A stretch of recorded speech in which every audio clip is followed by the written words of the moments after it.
अमरावतीमध्ये दुय्यम निबंधक कार्यालय क्रमांक 3 येथे तोतया महिलेला उभं करून जमीन बळकावण्यात आल्याचा आरोप आहे। मालमत्तेचा फेरफार देखील करण्यात आलेली आहे। या प्रकरणात एका वकिलाने पदाचा दुरुपयोग केलाय, तसंच गावगुंडांच्या माध्यमातून संबंधित कुटुंबांवर हल्ला चढवलाय। या कुटुंबियांवर खोटे गुन्हे नोंदवून त्यांच्यावर अन्याय केलाय।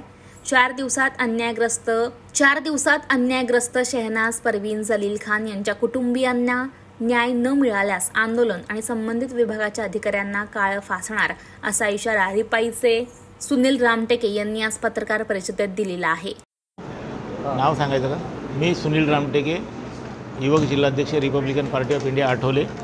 गैरअर्जदार ॲडव्होकेट सय्यद खलीद अली रहमत अली यांनी श्रीमती शहनाज परवीन जलील खान यांची या प्रॉपर्टीचे यांच्या जागेवर खोटे दुसऱ्या लेडीजला उभं करून ती प्रॉपर्टी त्यांच्या नावाने 2023 मध्ये केली। हे कुटुंब जे आहे हे 20 वर्षापासून तिथे नूरनगरमध्ये राहतात आणि ते प्रॉपर्टी हडप करायसाठी या गैरअर्जदारांनी यांच्या घरावर अटॅक केला। यांच्या सासऱ्याला मार लागला, त्याच्यात ते जखमी झाले आणि त्यांची चेन पण चोरीला गेली, त्या दिवशी चोरली त्यांनी, 5000 पण चोरले।